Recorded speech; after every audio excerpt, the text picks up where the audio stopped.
মৰমৰ কণমানিসকল, তোমালোক আটাইকে আছামিজ জ্ঞানকুলৰ নতুন এটি পাঠৰ মাজলৈ স্বাগতম জনাইছোঁ।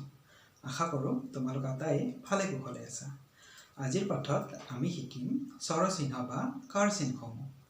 এতিয়া আমি স্বৰচিহ্ন বা কাৰচিহ্নসমূহ কি সেই বিষয়ে জানিবৰ কাৰণে আমি আমাৰ পুৰণি পাঠলৈ অকণমান সময় ঘূৰি যাম। আমি শিকিছিলোঁ স্বৰবৰ্ণ আৰু ব্যঞ্জন বৰ্ণ। স্বৰবৰ্ণ মানে হৈছে অ ফলা আৰু ব্যঞ্জন বৰ্ণ মানে হৈছে ক ফলা। যেতিয়া স্বৰবৰ্ণ ব্যঞ্জন বৰ্ণৰ লগত লগ হয় তেতিয়া স্বৰবৰ্ণই নিজৰ ৰূপ সলাই পেলায়। স্বৰবৰ্ণৰ সেই পৰিৱৰ্তিত ৰূপবোৰেই হৈছে স্বৰচিহ্ন বা কাৰচিহ্ন। যেনে ধৰা আমি যদি কৰ লগত আ যোগ কৰোঁ তেনেহ'লে আই নিজৰ ৰূপ সলাই এটা চিনৰ ৰূপ ল'ব আৰু উচ্চাৰণ হ'ব কত আকাৰে কা। এটা কথা মনত ৰাখিবা যে স্বৰবৰ্ণৰ অবৰ্ণৰ বাহিৰে বাকীবোৰ বৰ্ণ যেতিয়া ব্যঞ্জন বৰ্ণৰ লগত যোগ হয় তেতিয়া তেওঁলোক সেই বৰ্ণবোৰে নিজৰ ৰূপ সলায় আৰু সেইবোৰে হৈছে স্বৰচিহ্ন বা কাৰচিহ্ন। এতিয়া আমি বৰ্ডৰ ফালে লক্ষ্য কৰিলে আমি গম পাওঁ যে আমি প্ৰথম অ কৰ লগত আমি যোগ কৰিছোঁ অ সমান ক। ইয়াতে কও নিজৰ ৰূপ সলোৱা নাই আৰু অও নিজৰ ৰূপ সলোৱা নাই। কৰ পিছফালে কি উচ্চাৰণ হৈছে অ, ক যোগ অ উচ্চাৰিত কি আছে পিছফালে অ উচ্চাৰণ হৈছে, মানে অই নিজৰ ৰূপ সলোৱা নাই। কিন্তু তাৰ বিপৰীতে যদি আমি লক্ষ্য কৰোঁ বাকীবোৰ বৰ্ণ তেনেহ'লে গম পাবা যে প্ৰতিটো বৰ্ণই নিজৰ ৰূপ সলাই পেলাই এটা এটা চিনৰ ৰূপ লৈছে আৰু সেই চিনবোৰে হৈছে কাৰচিহ্ন বা স্বৰচিহ্ন। এতিয়া আ ক যোগ আ সমান কত আকাৰে কা। আই আহি ইয়াতে ৰূপ লৈছে এই দাগটো, এই চিনটো, আৰু এইটো হৈছে আকাৰ।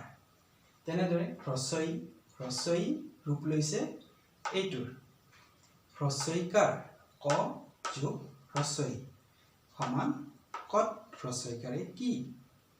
কত হ্ৰস্বইকাৰে কি, এইটো হৈছে হ্ৰস্বইকাৰ। তেনেদৰে দীৰ্ঘই ৰূপ লৈছে এইটো চিনৰ, এইটো হৈছে দীৰ্ঘইকাৰ ক যোগ দীৰ্ঘই সমান কত দীৰ্ঘইকাৰে কি। হ্ৰস্বও ৰূপ লৈছে এইটো হ্ৰস্বউকাৰ ক যোগ হ্ৰস্বউ সমান কত হ্ৰস্বউকাৰে কু। দীৰ্ঘ ৰূপ লৈছে দীৰ্ঘৌকাৰৰ, এইটোক দীৰ্ঘৌকাৰ বুলি কয় ক যোগ দীৰ্ঘ সমান কত দীৰ্ঘৌকাৰে কু। ৰি ৰূপ লৈছে এইটোৰ ক যোগ ৰি সমান কত ৰিকাৰে ক্ৰি। এ বৰ্ণ ৰূপ লৈছে একাৰৰ ক যোগ এ সমান কত একাৰে কে।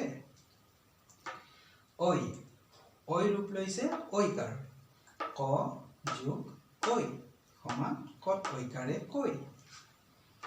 ও বৰ্ণ ৰূপ লৈছে ঔকাৰৰ ক যোগ ঔ সমান কত ঔকাৰে কো। আৰু ঔ বৰ্ণ ৰূপ লৈছে ঔকাৰৰ ক যোগ ঔ সমান কত ঔকাৰে কৌ।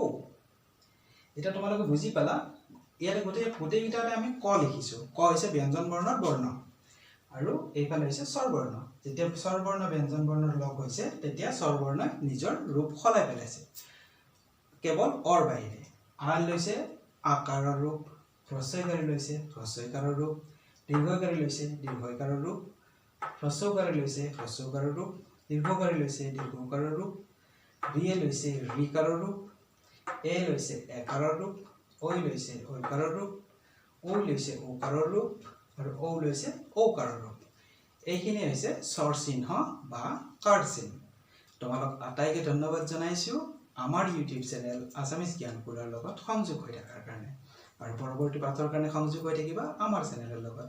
তেতিয়ালৈকে তোমালোকে খেলি থাকা, পঢ়ি থাকা আৰু ভালে থাকা।